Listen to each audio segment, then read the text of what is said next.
안녕하세요. 학문과 실무의 중간계를 만드는 신경철입니다. 제가 그동안 수업 시간에만 여러분을 뵙다가 오늘부터는 처음으로 수업 말고 몇 가지 주제를 이렇게 시리즈물로 내보내면서 방송을 한번 해볼까 합니다. 어떤 거 할까 고민하다가 요즘 코로나로 생활하기가 어렵지 않습니까?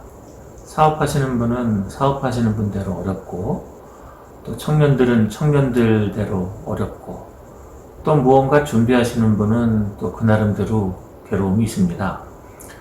모두 자기 삶에서 또 자기 비즈니스에서 성공을 꿈꾸고 있는데, 제가 그동안 공부한 내용과 또 제가 자문하는, 경영 자문하는 곳이 꽤 있거든요. 한 10여 년 이상 해왔는데, 그런 학문적인 내용과 또 실무적인 내용을 잘 이렇게 버무려서 각자의 성공방 정식을 만드는데 몇 가지 도움을 드릴 수 있지 않나라고 생각을 해봤습니다.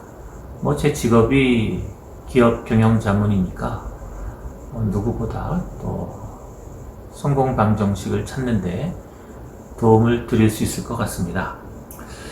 그래서 그 시리즈를 준비했는데요. 오늘은 그 중에서 첫 번째 날입니다. 뭘로 할까 하다가 이 주제를 잡아봤습니다. 오늘의 주제는 작은 시장이라 하더라도 반드시 1등을 목표하셔라 라는 겁니다. 작은 시장이라 하더라도 반드시 1등을 목표로 해라 이겁니다. 1등을 꼭 해야 되나? 꼭 그런 건 아니죠. 그렇지만 1등을 하면 여러 가지로 유리한 점이 많이 있습니다. 근데 처음부터 큰 시장에서 1등하면 그건 어렵겠죠? 처음부터 어떻게 1등을 하겠어요?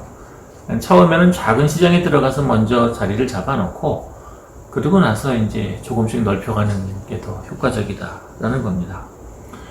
먼저 그 이론 얘기를 좀 하나 잠깐 해드리면 카펜터 앤 나카모토라고 하는 분이 그 전에 그 기업 경영 전략에 대한 아주 대표적인 논문을 하나 쓰셨는데 그 논문의 주제가 Pioneering Advantage입니다.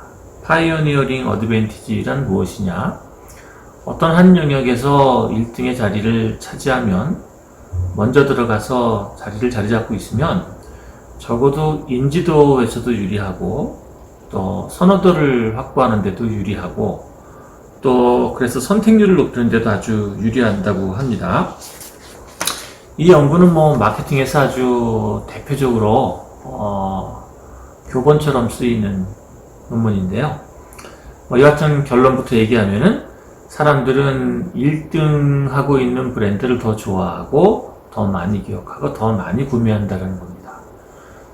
더 재밌는 것은 먼저 들어가지 못했다면은 그 대척점에 있는 먼저 들어간 자가 만들어 놓은 시장의 대척점에 있는 조금 작은 시장을 떼어내서 그곳에서 1등이라고 얘기하는 것도 역시 못지않은 효과가 있다는 건데요. 예를 들어 볼까요? 커피 하면 스타벅스가 떠오르죠? 하지만 스타벅스가 커피 시장에 처음 나온 브랜드는 아닙니다. 그 이전에 맥심, 맥스웰 하우스도 있었고 또 테스터스 초이스도 있었고 또 미국의 과거에 커피빈 이런 회사들도 많이 있었죠. 그런데 갓 내린 커피라고 하는 영역을 떼어내고 그곳에서 1등의 자리를 만든 거죠. 또 나이키 신발 같은 거 한번 생각해 볼까요? 나이키도 원래 신발이 많이 있었습니다만 그 고기능성, 스포츠웨어 이런 차원에서 고기능성 카테고리를 떼어내고 그곳에서 1등 자리를 차지했죠. 그 결과 지금은 그 이전에 있었던 그 어떤 브랜드보다 더 세계적인 브랜드가 되었습니다. 이런 사례는 산지사방이 엄청 많습니다. 근데 우리처럼 소상공인 혹은 스타트업 혹은 새로 창업을 꿈꾸는 분들에게 스타벅스나 나이키나 이런 기업들은 너무 거창해요. 그래서 조금 근처에 있는, 우리들이 잘은 모르지만 근처에 있는 작은 영역을 떼어내고 그곳에서 1등한 브랜드 얘기를 몇 가지 한번 들어보겠습니다. 지금 마포에 가면은 역전회관이라고 하는 그 바싹불고기 집이 있는데요.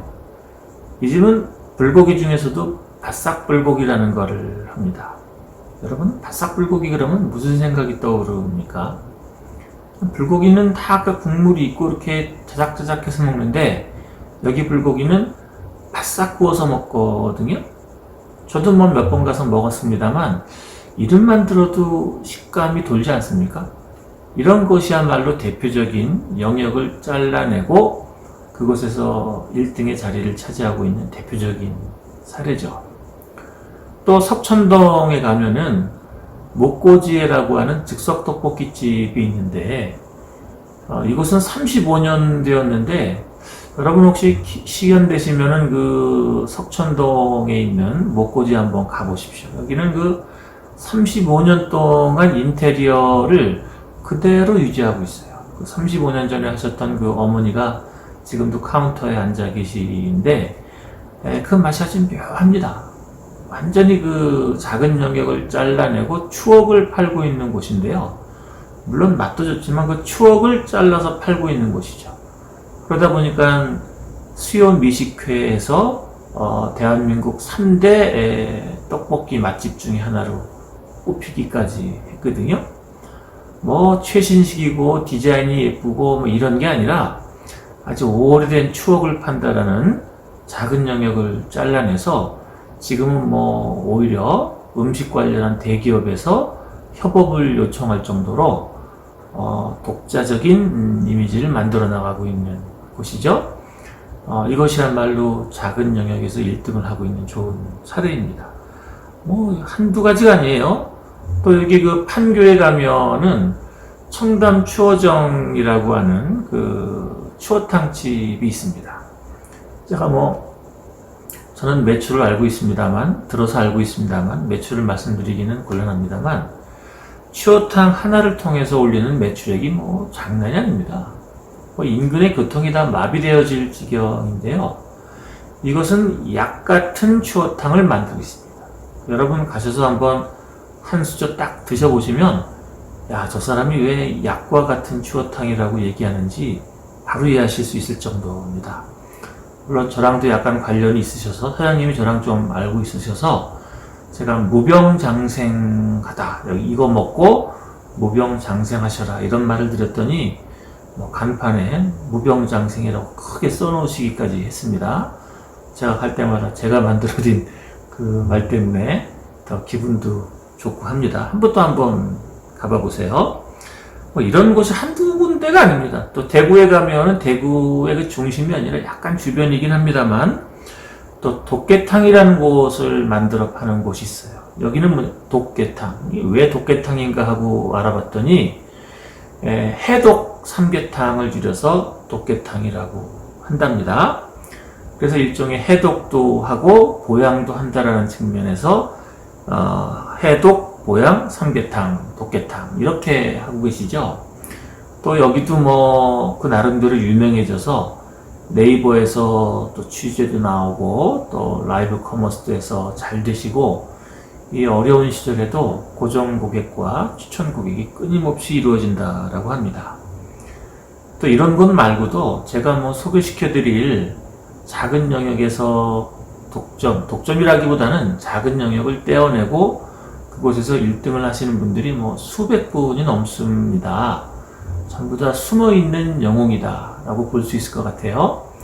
앞으로 이 중간계 TV에서는 이런 작은 영역에서 시장을 잘라내고 1등을 하신 분들을 쭉 한번 소개도 해드리고 제가 직접 카메라 들고 다니면서 탐방 인터뷰도 해볼 생각입니다. 그렇게 하는 것이 요즘처럼 어려운 시절을 살고 있는 우리 개인들, 그리고 창업을 꿈꾸시는 분들, 소상공인들, 자영업 하시는 분들에게 조금의 가이드를 드릴 수 있지 않나, 그래서 준비할 생각입니다. 여하튼 특정 영역을 자르고 이곳에서 1등이 되라. 이것은 너무나 중요한 겁니다. 1등이 되면 1등이 갖는 혜택 뭐가 있다고 그랬죠? 인지도가 높아지고요. 선호도도 높아지고 구매력도 높아지고요. 또 추천력도 높아지고 재구매율도 높아집니다. 1등만 기억하는 더러운 세상 이렇게 한탄만 하지 마시고 1등만 기억하는 더러운 세상이 아니라 1등이 되면 이렇게 많은 효율이 생기는구나.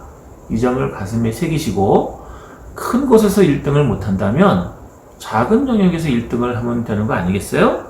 여러분만의 작은 영역을 정의해 보시고 그곳에서 어떻게 1등을 할 수 있을까? 그 꿈을 한번 가져보시기 바랍니다. 물론 저랑 같이 그 꿈을 키워 나가기도 하고 테크닉을 차근차근 준비해 나가보기도 하겠습니다. 일단 오늘은 여기까지 하겠습니다. 중간계 TV에서는 제가 중간계 수업에서 하는 내용을 이렇게 실마리 시간 내용을 올려드리기도 하고 또 그 내용 중에서 일부를 여러분들에게 레슨 될 수 있는 내용으로 모아서 안내도 해드리고 또 작은 성공 영웅들, 작은 성공의 영웅들을 찾아다니면서 탐방도 하고 인터뷰도 하고 그분들로부터 직접 성공 스토리도 들어보는 그런 시간을 가져볼까 합니다. 여하튼 곳곳에서 자신의 삶을 개척하고 남들에게 좋은 영향을 주시는 분들의 성공 방정식을 발견하고 전달하는 일, 그 일을 중간계 성공 방정식 시리즈에서 앞으로 또 차근차근 꾸준히 해보겠습니다. 처음에서 조금 어색한데요. 자꾸 하다 보면 또 괜찮아지겠죠? 자, 그럼 여기서 마치겠습니다. 또 다음 편에서 뵙겠습니다. 감사합니다.